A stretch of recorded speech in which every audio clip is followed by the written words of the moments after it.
friends, Lee Brown here with One Community Real Estate, and welcome back to My Kitchen, My Rules. And this is My Kitchen down at the beach. Now y'all already saw a big old cookie fail. If you missed that episode, just go donate some money to the wonderful people supporting the Brunswick Recovery Centers for men and for women, and just have a nice laugh at my expense. And so tonight, as a treat for y'all, because the treat for me is, of course, my cat head Honeysuckle Vodka. If y'all haven't had this is amazing stuff, and they support live music. I can't wait until live music comes back where I can go sit in a chair and look at it. I missed Jimmy Buffett this year. I don't know about y'all, but it's not summer without being a parrot head. So we're gonna have our honeysuckle vodka because that's a treat, and we're in my beach house kitchen. So if you see this wild mess of things, it's because in my beach house we kind of live on the countertops, because you don't use your cupboards at the beach house. That's for dishes and glassware. And by the way, my pocketbook over there, I know y'all like to ask where I got it. I got that from Holly Aiken. That's a Raleigh, North Carolina company. They had a store called Stitch. And she might even be in Wilmington now, I can't remember, but it's a state-based thing. They make them in the state. You can pick your colors and put your little star wherever in the state you want. And I've even sent these to a couple of special friends because they'll do other states besides North Carolina. But you should know that if you carry that through an airport, there's going to be some well-meaning but stupid person that comes up to you who needs a geography lesson, who asks if that is Virginia, Tennessee, or Kentucky. And I guess if I took all my stuff out and turned it upside down, it would look a little bit like Kentucky or Virginia and flip it inside out. I don't ever get Tennessee though. So anyway, you need to work on your geography lessons, friends. Some of y'all I'm concerned about you. So tonight, we're gonna make cobbler. And this is a very special family recipe. So if you make any ugly comments about it, we're gonna fight, because this was my grandma's recipe and it's called a cuppa.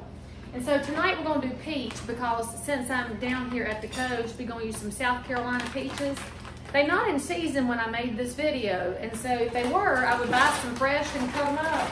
As it is, we're going to get them out the bag. See, they were frozen, but I did check the label. They are actually from South Carolina, distributed by people in Chapel Thrill.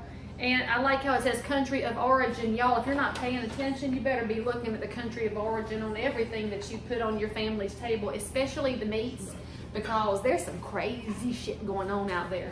And so that's the fruit. It goes in your 9x13. See, if you have your 9x13, you know you're invited to go to church with me. And if you don't, I'll invite you anyway. We'll go buy you one, because you need one of these to have admission to a Southern church.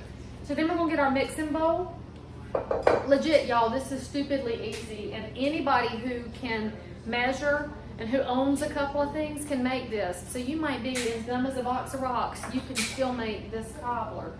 So while I measure out my other things, I got 1 stick of butter, okay? 1 stick. I'll put that in the microwave and let that get melted down. It doesn't matter if it's salted or unsalted, frankly. I really don't always know or care about the difference.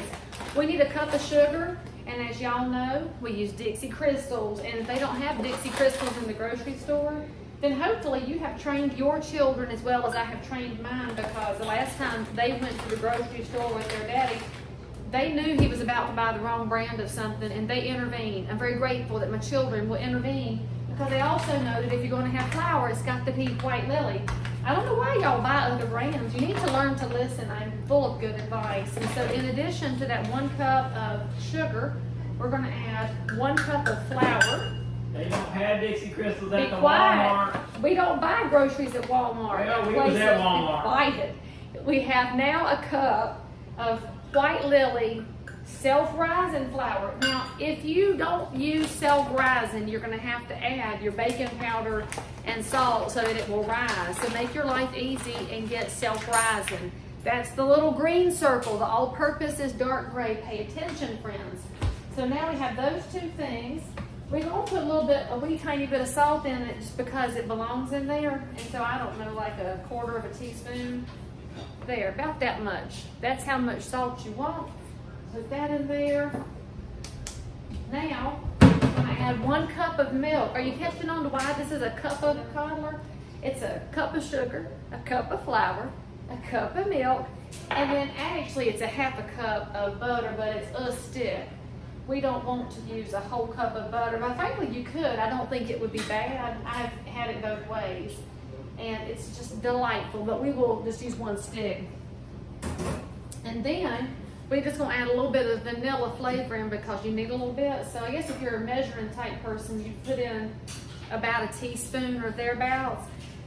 There is an actual reality, friends.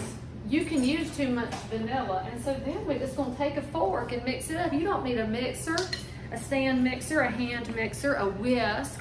You don't need anything fancy. That's why this is a very magical thing. Oh Lord, I forgot to cut my oven on.